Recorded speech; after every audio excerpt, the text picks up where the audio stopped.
We've now seen linear classifiers, in particular logistic regression is a really core example of those, and how to learn them from data using gradient descent algorithms. So we're now ready to build those classifiers. However, when we go into practical settings, we have to think about overfitting, which is a really significant problem in machine learning, and in particular for logistic regression can be really troublesome. So let's see how we can help avoid overfitting in this setting. In order to explore the concept of overfitting, we need to better understand how we measure error in classification in general. So for a classifier, we typically start with some data which has been labeled, let's say, as positive or negative reviews. Then we split that data into a training set which we use to train our model, and a validation set which we then take the results of that learned model and use it to evaluate our classifier.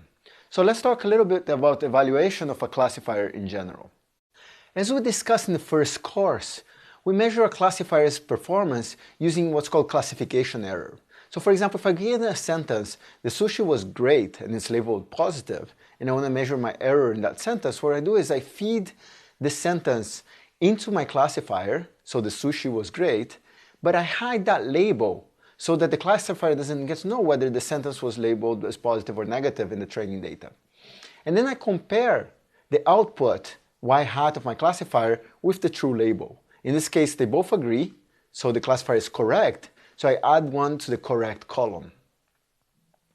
However, if I take another sentence, so for example, I take the sentence, the food was okay, which in the training set was labeled as a negative example, but this is a little bit of an euphemism from America. Is it positive, is it negative? People say okay when they mean bad stuff.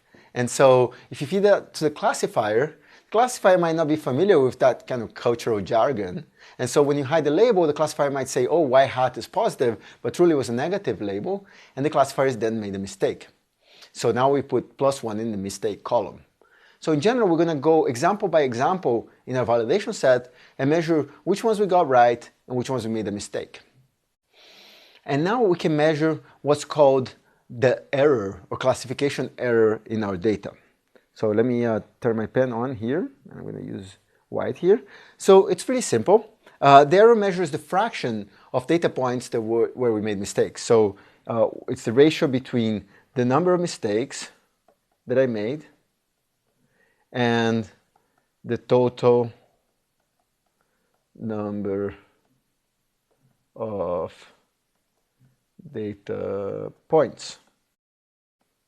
Sometimes we also talk about accuracy as well, which is 1 minus the number of the error. So here we talk about, instead of the number of mistakes, it's the number of data points where we got them correct divided by the total number of data points.